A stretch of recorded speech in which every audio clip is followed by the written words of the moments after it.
Okay, so here's a puzzle. So you're a big football fan, and on Friday, so there's what's called a Monday night football game, and on Friday you get a postcard, and the postcard says the home team will win the Monday night football game. So obviously you're used to spam, you just throw it in the trash. But Monday night comes along, and indeed you watch, and the home team won. Now, you don't make too much of this, except in the back of your mind, you're thinking, you know what, that postcard guy got it right.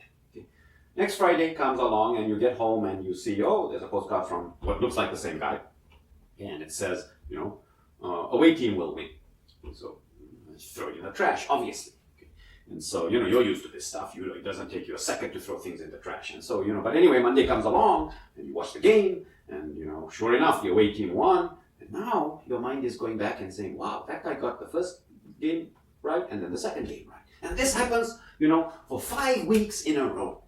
This happens for 5 weeks in a row. Friday comes along, you get a postcard, it says home or away, one of the two will win, and sure enough, that team won. Okay. So the 6th week comes, you come home early from work, looking everywhere for the postcard. And indeed, there is this postcard, but it doesn't look the same. It doesn't look the same. Now there's a 1-900 number on the postcard saying, you need to call this number if you want to know what my prediction is, and I'm going to have to charge you $50 for that. So you're thinking, wow, you're thinking Vegas, you're thinking, well, if this guy is really going to get this prediction right, the $50 is nothing. I'll go and bet $1,000 on the game, and I stand to win $1,000. Okay.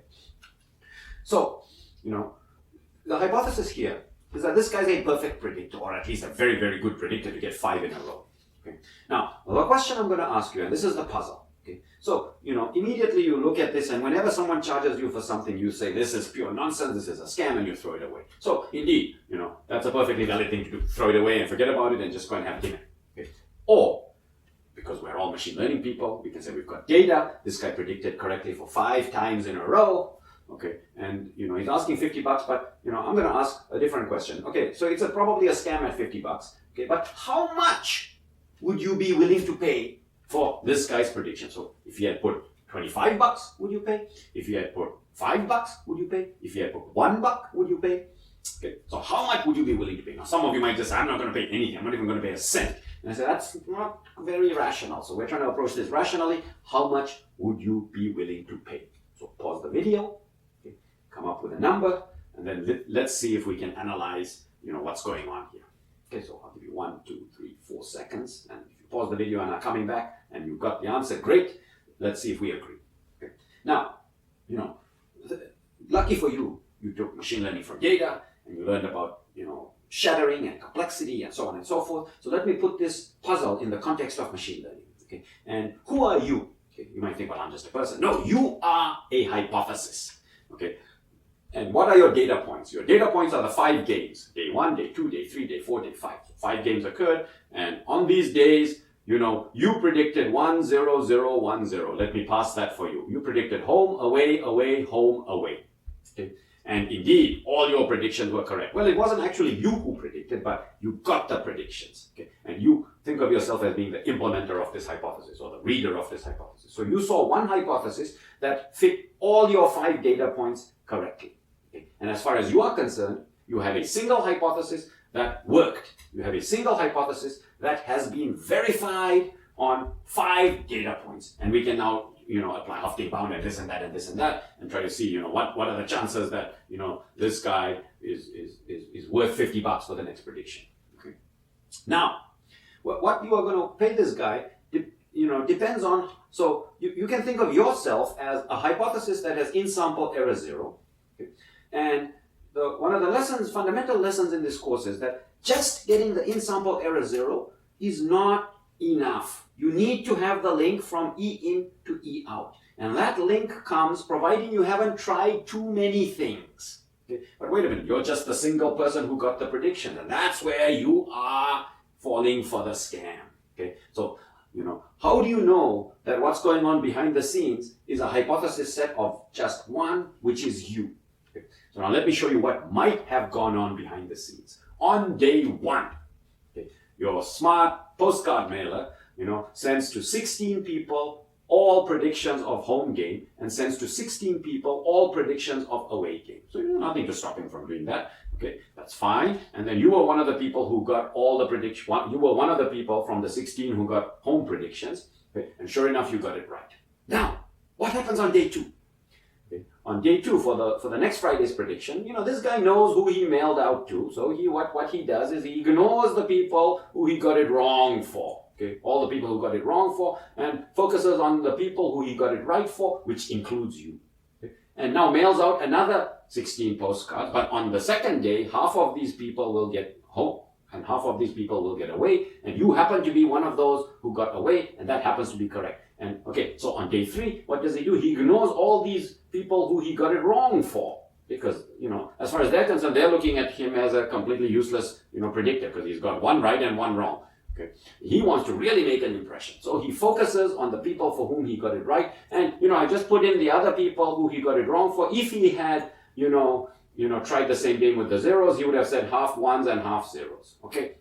But instead, he focuses on these zeros who were also correct on the second day. So now he's got 8 people who he got it right for the first and second day. And to those 8, he splits them into 2 and sends 4 home and 4 away. Okay. And lo and behold, you got the away and that was right. So you are still in his list, and he forgets about these other 4 and focuses on the 4 he has gotten right. But for these 4 he has gotten right, he has got 3 in a right, 3 days in a row right. Okay, 2 of them get 1, 2 of them get 0. 1 means home, 0 means away. Okay, and happens to be that the home team won, so he focuses on you 2, and on the next day, on day 5, he focuses on you 2 and sends one of you 1 and one of you 0, and lo and behold, you are the single person who has gotten all 5 days right. Okay. But now, it's very sort of instructive that I put the entire strategy among all the 32 people on board here.